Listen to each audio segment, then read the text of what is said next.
I wanna tell you about my hometown.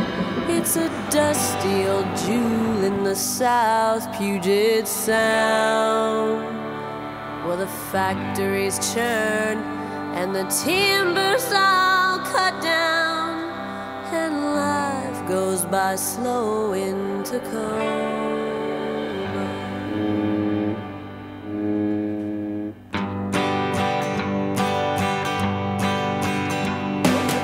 People, they laugh when they hear you from my town. They say it's a sour and used up old place. I've defended its honor and shrugged off the put-downs. They know that you pour from Tacoma. The buildings are empty like ghettos of ghost towns. It gives me a chill to think of what was inside. Can't seem to fathom the dark of my history. I invented my own in Tacoma.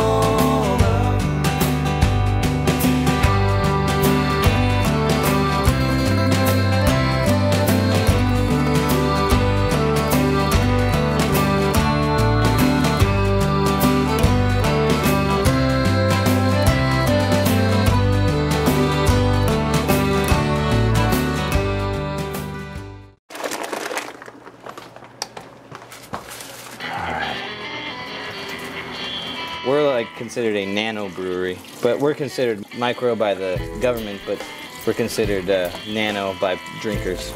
I like to call us a bantam brewery. So we're taking water from our lauter tun and we're gonna be pumping it over into the mash tun. The zoning in Tacoma is really difficult. It took us about a year to get through everything. And we're actually on the edge of the old historical brewery district. It's difficult every step of the way. The only real kind of electronic machine that we have in here is our pump over there. Everything else is done by hand, gravity, and direct fire. Well, every time we brew one barrel or two regular-sized kegs. We can only brew right now 2 or 3 times a week, depending on how much dry hopping we're doing. And since we're getting ready for this pale launch, we're doing a lot of dry hopping. This is the last of our Centennial hops until our next order comes.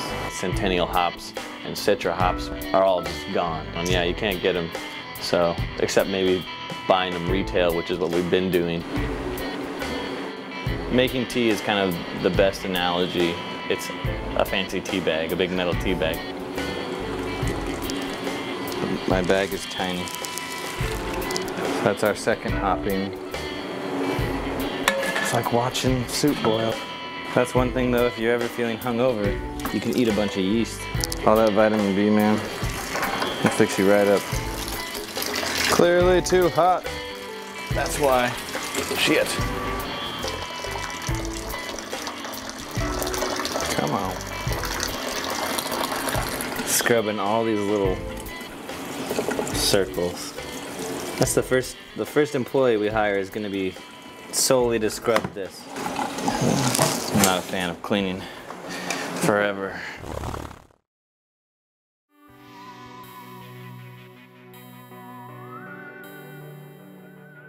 I thought in our last meeting that the compromise was, okay, this is the charity event for July and this is the charity event for August, and that we would then continue to give the charity a different charity in September. And I thought it was, we have set ourselves up to donate one way.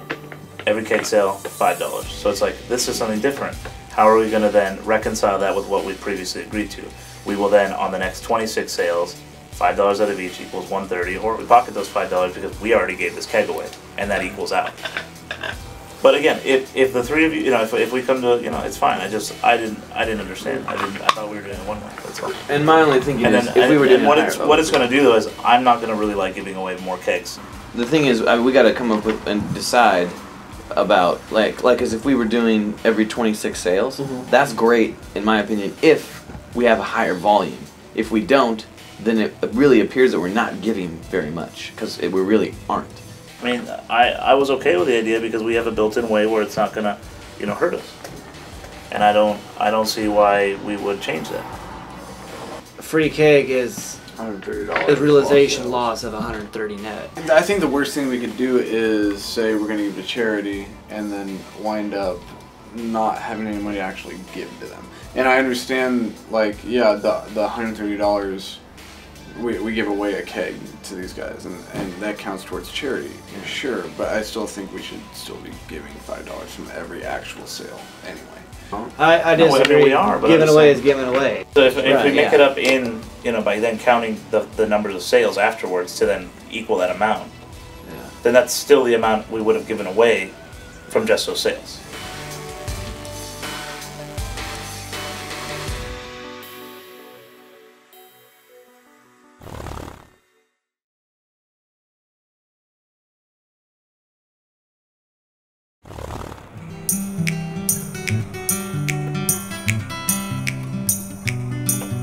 It's the first chance people will get to taste one of the beers that we hope will be one of our 3 main brands.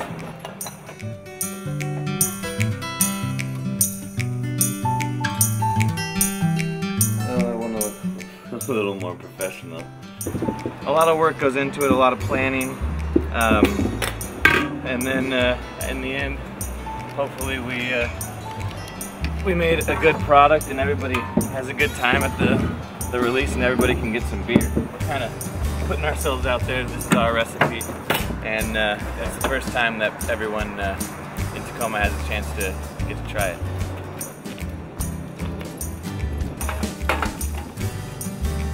What would make your day to hear people say when they try it? What are some words that you would like to hear? That they want to buy it again. Definitely. That they're proud that this beer comes from Tacoma. I've always been an artist. Making beer is definitely an art, and it's a very industrial sort of craft, and but it's also a beautiful sort of art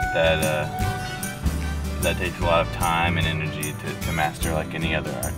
There's a big difference just talking to a lot of my friends who decided to stick with corporate jobs, and even though they know there's a glass ceiling for them, and then they're going to have to look for something else if they want to keep moving up. For me, the sky's the limit, and that's what I love about owning my own business and owning it with some really good guys, is that I love getting up for work every day. I'm having a great time. Right now I'm having a great time every time I go into the brewery, and I'm going to have a great time tonight at this event.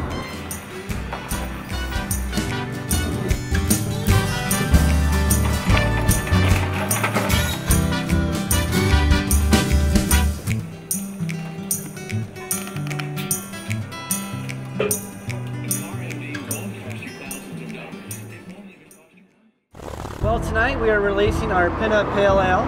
Hopefully with our release, a lot of buzz starts about this beer, and then we can get into lots more places. It is very stressful. It's been caused a lot of angst recently. I wake up in the middle of the night going, what if we can't sell the beer? We're gonna go bankrupt. Oh no. It could, yeah. If it turns out people don't like this beer, then we'll have to come back from that and figure back to the drawing board kind of thing. So it'll probably clear up. Okay. What I'm thinking. Since we fill our cakes by hand, so the bottom is sometimes cloudier. Well, the taste is okay though, but that's all I care about.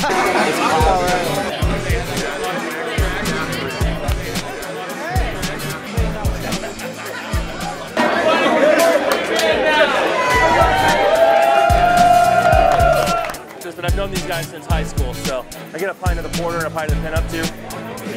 I've just seen these guys grow their vision from just brewing beer in their garage to launching it at bars. That's good.